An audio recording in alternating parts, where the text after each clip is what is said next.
Good morning, students. As we were reading chapter number 1, The Invention of Shoes. The Invention of Shoes is written by Ravindranath Tagore, who was a famous writer, poet, and philosopher. Some parts we have read in earlier class. Today we will read our remaining chapter, but before beginning our chapter, I want to say something which is very important. So, students, what I am telling to you, this is the image of Bhim Rao Ambedkar. And as we know, yesterday was Ambedkar Jayanti. Ambedkar Jayanti is an annual festival observed on 14 April to commemorate the memory of B.R. Ambedkar, Indian polymath and civil right activist. Bhimrao Ambedkar की जयंती हम every year 14 अप्रैल को उनकी याद में मनाते हैं, जो एक एक्टिविस्ट थे. So students, first he was born on 14 April 1891 and he died on 6 December 1956 in Delhi. And his full name is Bhim Rao Ramji Ambedkar. He got education London School of Economics and Political Science. So students, this was the information about Bhim Rao Ambedkar, and some other information about Bhim Rao Ambedkar is Dr. B.R. Ambedkar was a social reformer and inspired the Dalit Buddhist movement in India and campaigned against social discrimination towards the untouchables. दलित किसे कहते हैं students? दलित वो थे जो untouchable वाली feeling से सफ़र कर रहे थे.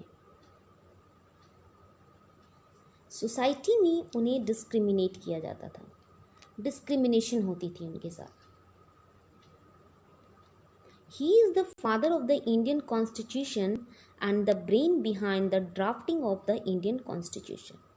So डॉक्टर भीमराव अंबेडकर ने जो दलित थे उनके साथ जो डिस्क्रिमिनेशन होती थी उनके अगेंस्ट में मूवमेंट किए थे, कैंपिंग चलाए थे. यहाँ तक कि उन्होंने हमारी जो कॉन्स्टिट्यूशन है उन्हें बनाया था, इसलिए उन्हें father of the Indian constitution कहा जाता है. It means father of the Indian constitution के नाम से जाना जाता है. So students, this was the brief introduction about B.R. Ambedkar. I hope you must have understood. Now let we start our chapter. The Invention of Shoes.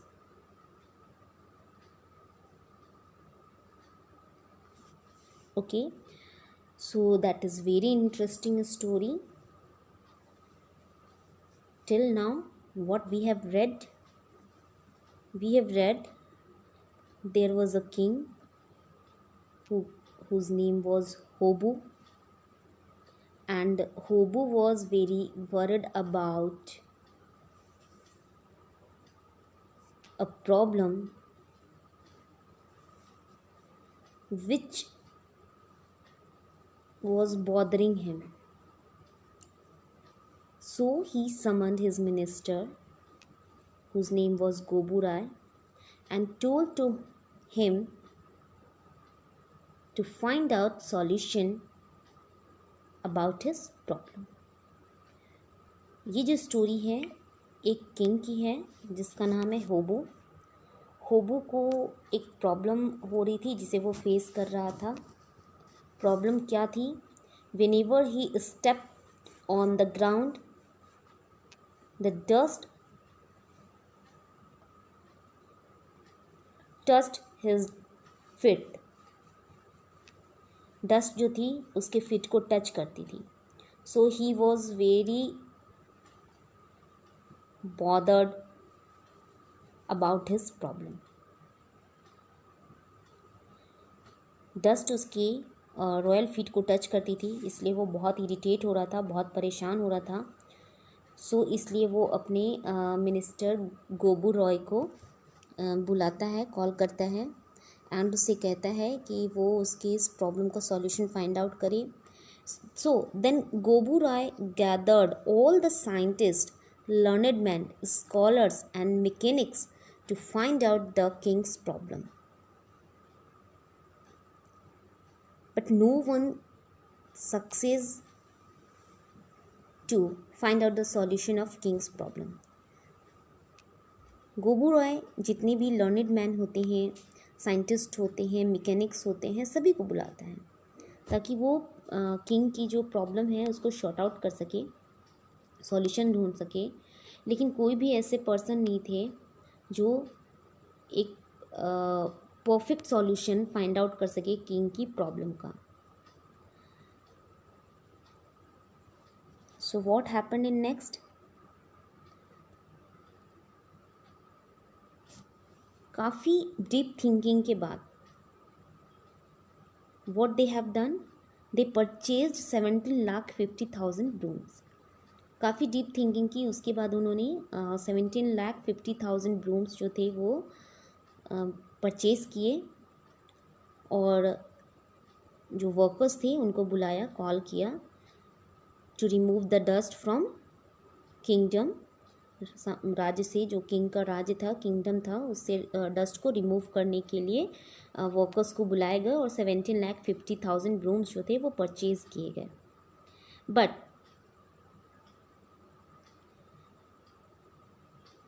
what happened? King and his kingdom was almost buried under the dust and everyone have choked and coughed. लेकिन problem तो short out नहीं हुई। इसके अलावा क्या हुआ? पूरा kingdom dust से फिल हो गया, सभी को चॉक्ड होने लगे, कफ्ड होने लगे, दम घुटने लगा, खांसी होने लगी। Then what they have done next? Then 21 lakh water carriers set out with bags of water to remove the dust from the kingdom. तब डस्ट को किंगडम से रिमूव करने के लिए 21 लाख वाटर कैरियर्स को बुलाया गया। वाटर कैरियर्स, ताकि वो जो भी वाटर सोर्सेज थे, पॉन्ड हैं, रिवर हैं, उनसे वाटर को कलेक्ट करके पूरे किंगडम से डस्ट को रिमूव कर सके। But some other problems always find out to everyone. Other problem आ गई। What have done in next? Let we see. Someone else suggested keep the king indoors. कुछ लोगों ने सजेस्ट किया कि हमें किंग को पैलेस के अंदर, महल के अंदर ही रखना चाहिए, इंडोर रखना चाहिए। And see to it that there's no hole or loophole anywhere. If he does not step on dust, no dust shall touch his royal feet. किसी ने कहा, सजेस्ट किया कि बेटर है कि हम किंग को ही इंडोर रखें, घर के अंदर रखें, ताकि, और ये भी हम सर्च आउट करें कि किसी भी प्रकार की होल या लूप होल ना हो। लूप होल का मतलब होता है a narrow escape route. Okay, a narrow escape route, किसी भी प्रकार की कोई होल ना हो, ताकि डस्ट जो है वो अंदर ना जा सके और जो किंग है उसे प्रॉब्लम ना हो। If he does not step on dust, no dust shall touch his royal feet. जब वो डस्ट में पैर रखेंगे ही नहीं तो रॉयल फीट डस्ट से डर्टी होगी नहीं। The king said, very true, but I am worried. If I were to stay shut up indoors every day, all day, then the royal machinery shall come to a stop, my kingdom shall be ruined. King ने कहा कि हाँ ये सही है कि मैं indoor रहूँ, अंदर ही रहूँ, ताकि डस्ट में रॉयल फिट को टच ना कर सके। But there is also one problem. What the problem is this? If I stay shut up indoor every day, then my royal machinery, it means his kingdom will be destroyed. तो राजा ने कहा, king ने कहा कि अगर मैं indoor रहता हूँ एवरी डे तो मेरी जो किंगडम है वो डिस्ट्रॉय हो जाएगी। Then taking matters into his own hands, the king announced, call the tanners. तब राजा ने क्या किया, किंग ने क्या किया, जो मैटर था वो अपने हैंड में ले लिया। इट मीन्स वो खुद से ही अपनी प्रॉब्लम को शॉर्ट आउट करने के सॉल्यूशन फाइंड आउट करने लगा। And then he announce to call the tanners. Who is tanners? Tanner it means the people who make leather. Okay, तब उसने कहा कि टैनर को कॉल किया जाए and wrap the whole land in leather, और पूरी लैंड को लेदर से कवर कर दिया जाए। Okay, now this shall be my great contribution, a mighty blanket for the dusty earth. और इस तरह से क्या होगा, जो डस्टी अर्थ है उसे एक ब्लैंकेट मिल जाएगा ताकि वो डस्ट जो है वो पूरी तरह से उसके लेदर के अंडर जो है वो कवर हो जाएगी और इससे मेरी रॉयल फिट डर्टी नहीं होगी। Everyone bowed to the king, what a brilliant idea. सबने किंग को एग्री किया, सभी कोई एग्री हो गए किंग के सॉल्यूशन से, और सबने कहा व्हाट अ ब्रिलियंट आइडिया, क्या ब्रिलियंट आइडिया है। Your royal highness, they said, it is only a question of finding a tanner good enough. बस अब यहाँ क्वेश्चन ये थी कि एक गुड टैनर को फाइंड आउट किया जाए। The royal emissaries set off in every which way. Emissaries it means messengers और यू कैन से रिप्रेजेंटेटिव, जो रिप्रेजेंट करें। The royal emissaries set off in every which way, everyone stopped what they were doing and rushed out to look for a tanner good enough. तो जितने भी representative थे king के, वो सारे के सारे टैनर को फाइंड आउट करने के लिए चले गए। सभी कोई फाइंड आउट करने लगे। Where could they find such a tanner and where could they find so much leather. अब क्वेश्चन ये थी कि कहाँ से वो एक गुड टैनर को फाइंड आउट करें और कहाँ से इतने सारे लेदर को कलेक्ट करें, फाइंड आउट करें, क्योंकि पूरे अर्थ को लेदर से कवर करने के लिए काफ़ी क्वांटिटी में लेदर की नीड थी। अब इतनी क्वांटिटी में लेदर आए कहाँ से? Everyone have question inside their mind. At last the chief tenor of the kingdom presented himself at the royal court.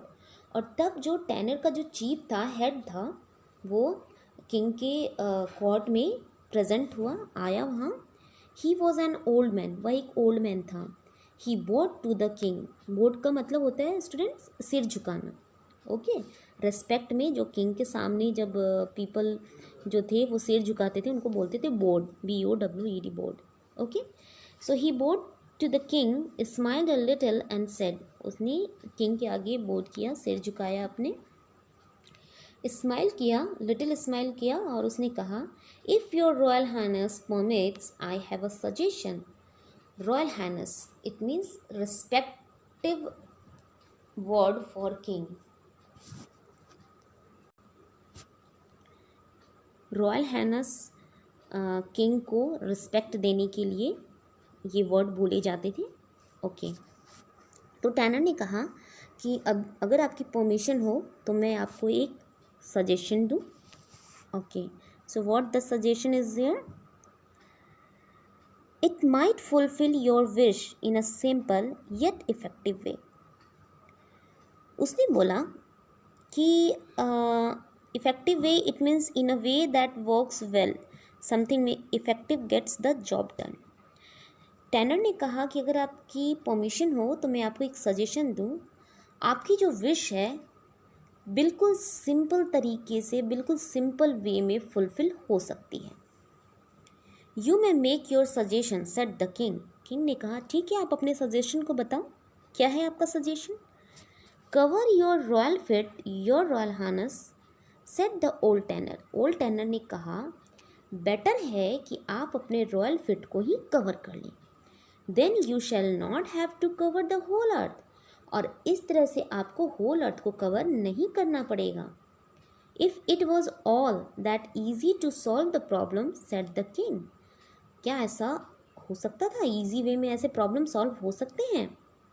Would every one in the kingdom have lost their sleep over it.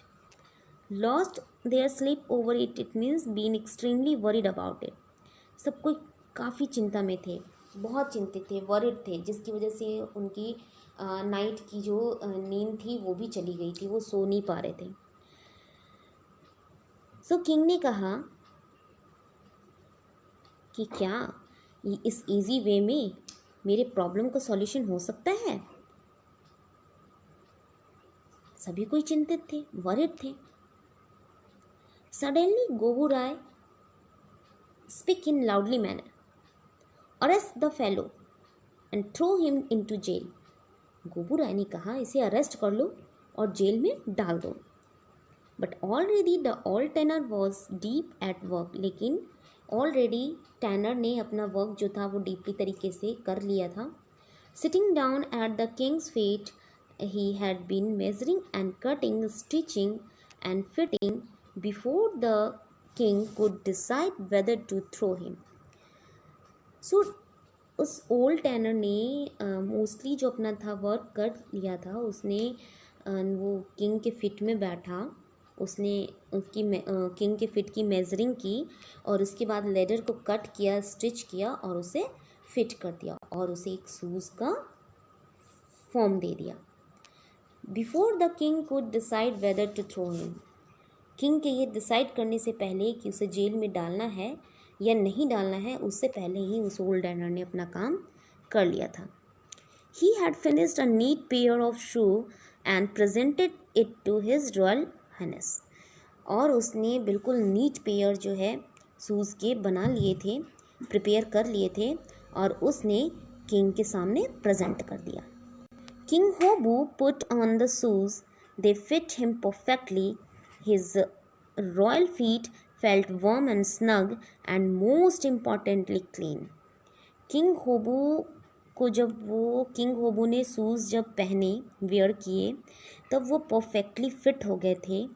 और सबसे good thing ये थी, सबसे good बात ये थी, अच्छी बात ये थी कि किंग ने जब शूज़ को पुटअप किए तो उसके रॉयल फिट वार्म फील कर रहे थे और कंफर्टेबल फील कर रहे थे।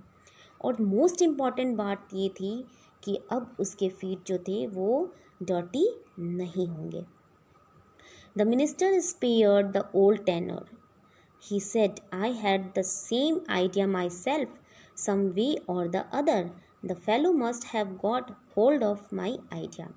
मिनिस्टर ने कहा, ओल्ड टैनर की तरफ स्पेयर करते हुए, घूरते हुए देखा और उसने कहा कि मेरे पास भी सेम आइडिया थे, इसने मेरे आइडियाज़ को ले लिए और ये आइडिया आपके सामने प्रेजेंट कर दिया।